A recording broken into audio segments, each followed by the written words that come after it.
In this lab, we'll improve our multiplayer capability to support Ethernet and Wi-Fi networks. And this will allow us to play Battleship with anyone else anywhere in the world over the internet. And we'll find that it's actually very little code to improve our serial multiplayer into a TCP/IP network multiplayer.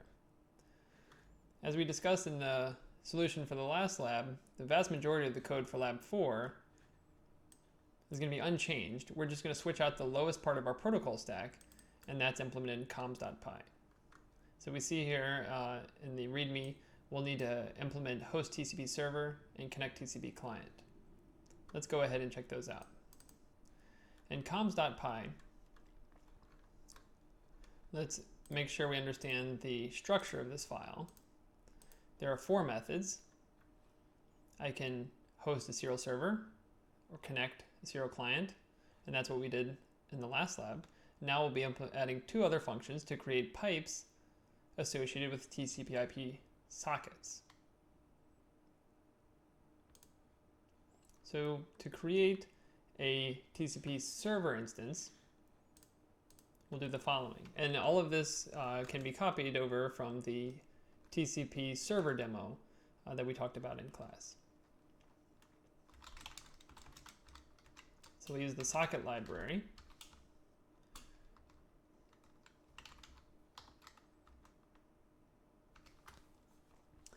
And the socket type will be a network socket, iNet.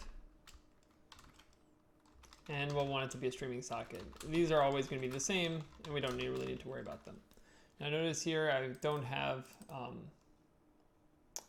socket imported, so let's make sure we go up to the top here, and we'll say import socket.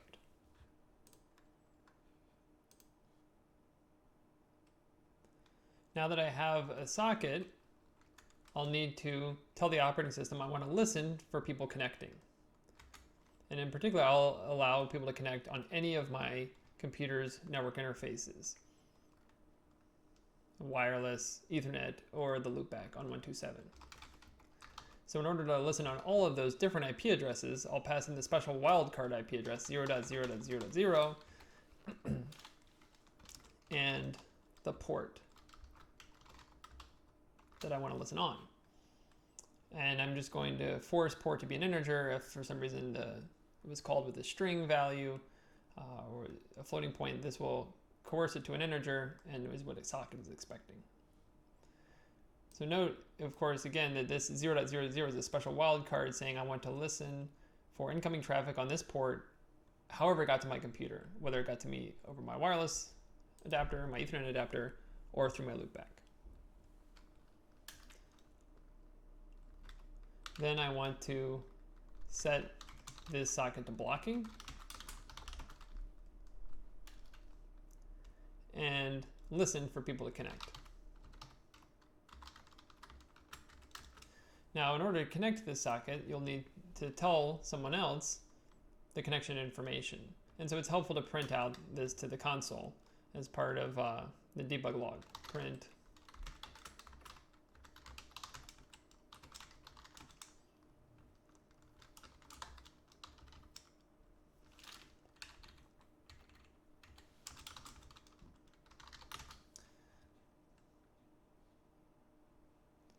I'm going to wait for a connection, and that will happen with the sock.accept function. So sock.accept returns 2 things, the newly activated socket as well as the address, the remote address from whoever connected. That's like the return address on an envelope.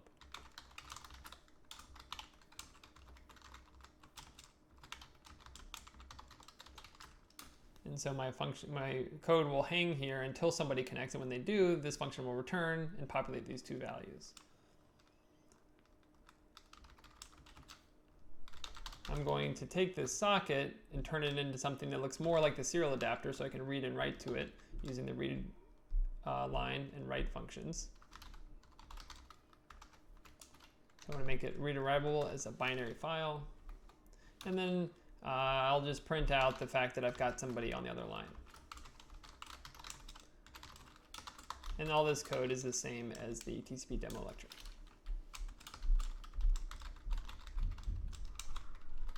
Remember, the address is two parts. It is a IP address and the port number. And rather than returning none here, I'll return back the connection. So a lot of code here, but all of this code is exactly the same as what we've discussed in lecture. Now, on the other side, if I want to connect to an existing server, somebody else is running the server code, I want to be the client, I'm going to create a socket and use it slightly differently. So the same kind of sock equals socket. It's still going to be a network socket.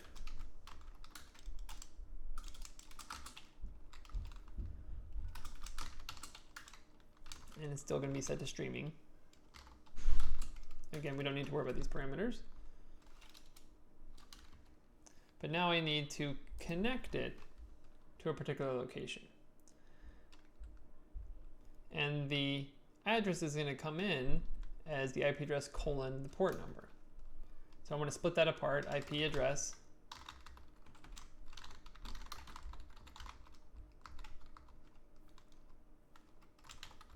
and I'll split it on the colon. And the first part of that split will be the IP address, and the second part of the split would be the port.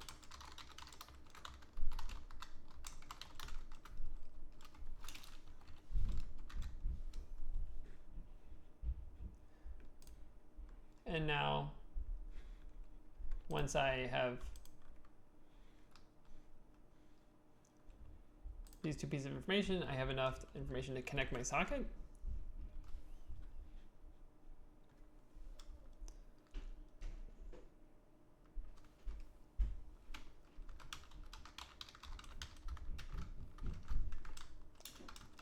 Now here, port should be an integer, but since I've split it by a string, I'll need to go back up here and coerce this to an integer type, as I did on the server side. We're always given strings into these functions, and so we want to convert them to integers for the port number, but the IP address will remain a string. Once I've connected the socket, I'll convert it into a file type so that I can use it like the serial pipe.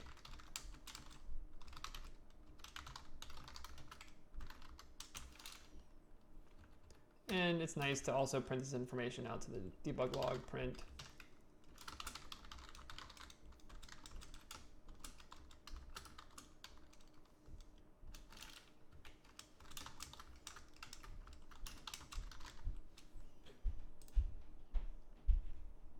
And rather than returning none here, of course, I'll return the connection.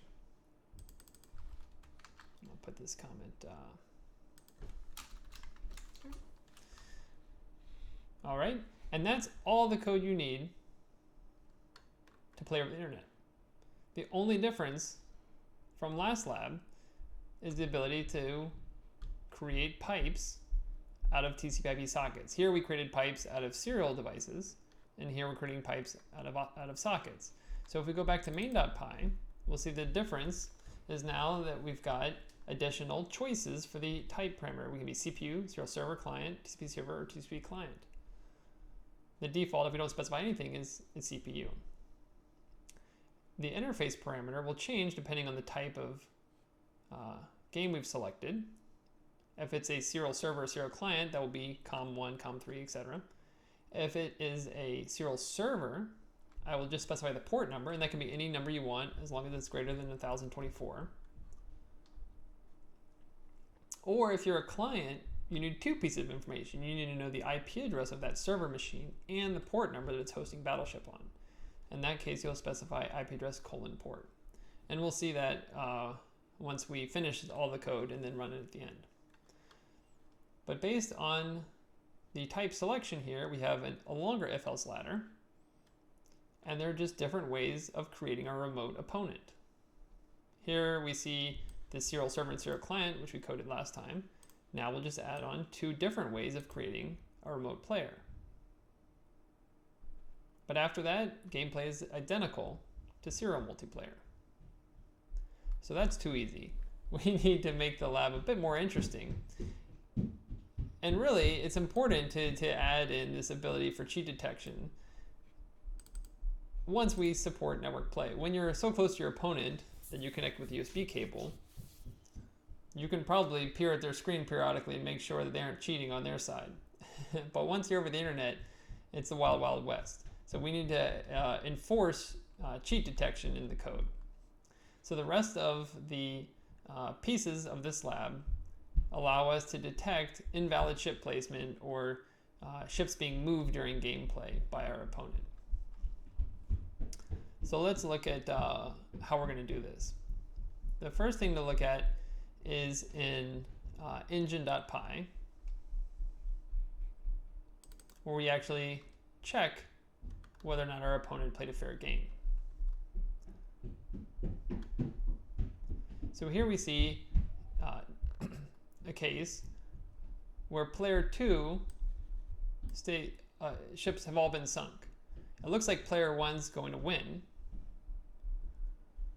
but we need to check if player 1 played a fair game. So here we're going to send our opponent our whole state, player 1,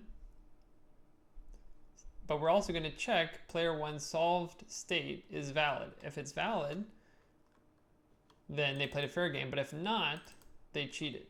So we're going to call this solve state.isValid. We'll need to do the same piece in player 2. So in player 2, we don't have that template. Remember, you're always implementing player 2's logic. So for player 2,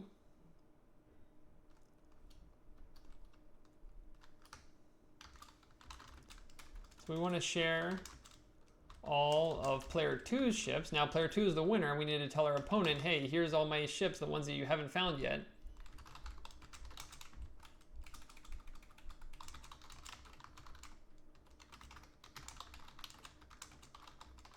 Okay, now in order to get all of the ships, we're going to need to get the full state. So I'm going to call it player 2 solved state.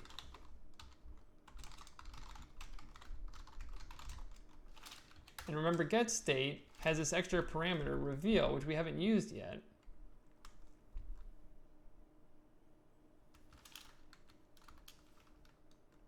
All right, sorry, on the send state, so self.player1. Now I'm going to send this state to player 1.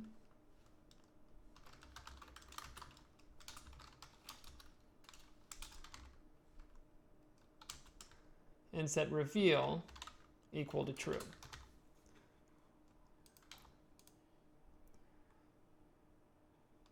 So it looks like player 2's won, and player 1 should be suspicious, right? Player 1 insists on seeing all of player 2's ships. So the code here grabs the player state from player 2 and sends it over to player 1. And the thing they send will actually be all of the ships. Usually it's just the sunk ships, but now we're going to send all of the ships. Right, so that way the other side can verify player 1. And now I myself will verify player 1 as well.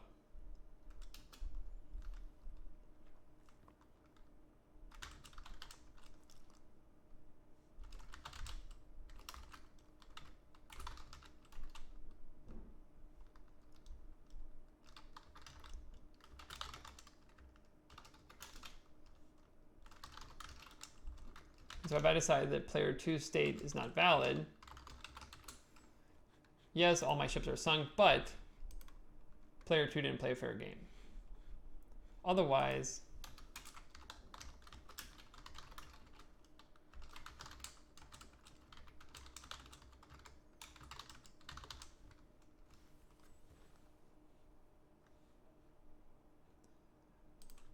so both sides are going to verify player 2. Line 84 allows my opponent to verify the player, and line 85 allows me to verify that player as well. Everyone's going to check everybody else. So what is this is valid doing, though? That's the big question about this lab. How do I check whether a state is valid?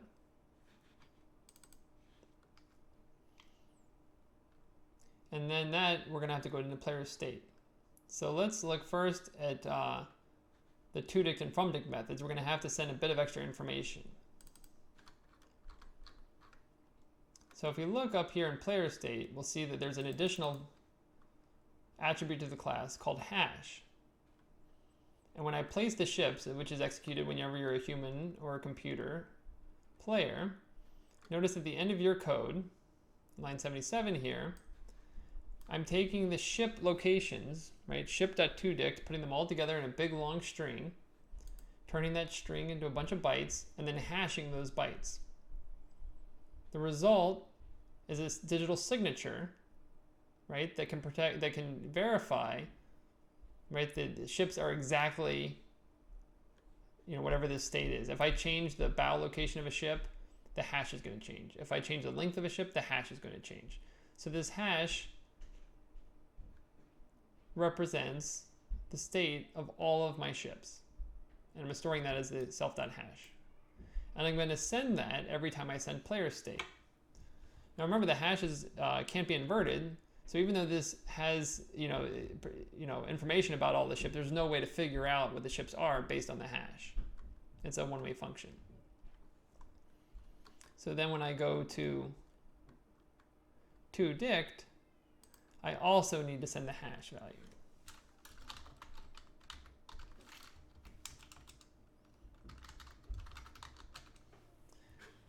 And similarly, in fromDict, I'll need to also recover that hash. So now when I'm sending player states back and forth, I'm also sending this hash signature. And we'll use this hash at the end to verify that our opponent hasn't moved their ships during the gameplay.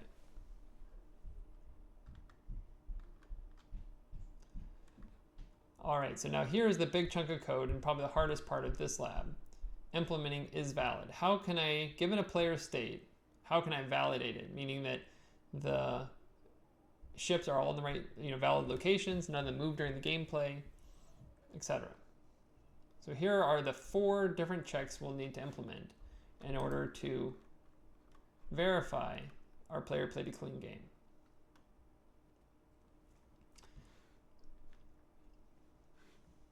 So let's first check to make sure all the ships are the right type.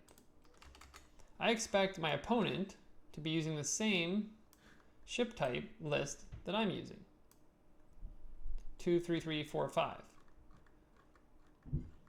The first thing I want to do is go through the ships that I've received in this player state to make sure that they are of types 2, 3, 3, 4, and 5.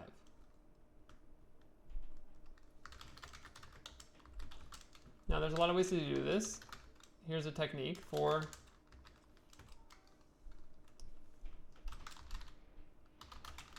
this is a list comprehension that is going to return back an array of ship lengths.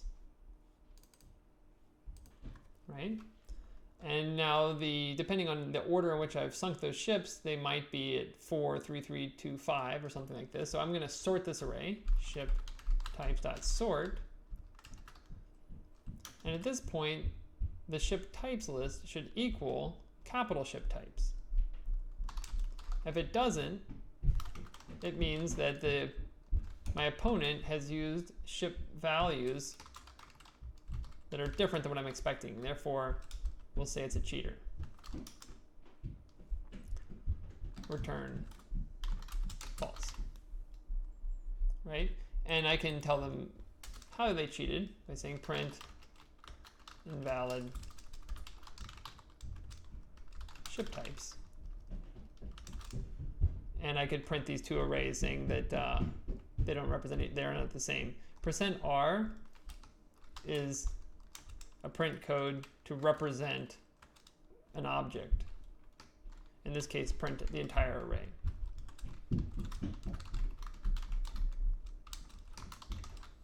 And so this line is optional, but it can help you as you debug your code to figure out how your opponent cheated.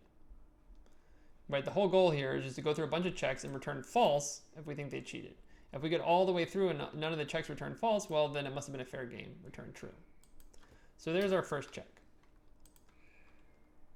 The next check is actually going to reuse some logic we've already put together when we put our own ships on the board, because we needed to know whether ships were in valid locations as we placed them for both the human and the computer player. So we can go back up to place ships, and in place ships we use this function called check placement, which we called in a for loop to check whether each ship was okay. Now I put this function inside of place ships at that time because I wanted to keep the constraint that all of the code sits within the begin and end code bounds. But at this time, let's go ahead and I can take that out and simply place it way at the bottom here. And now it looks like a normal function.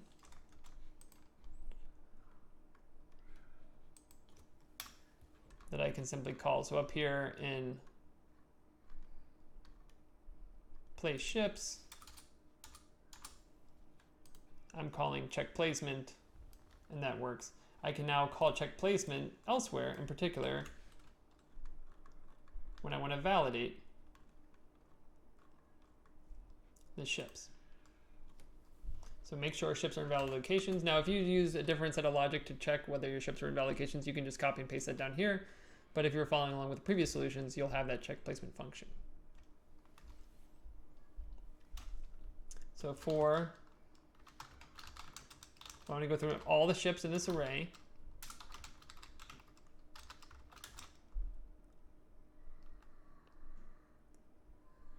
And check the placement.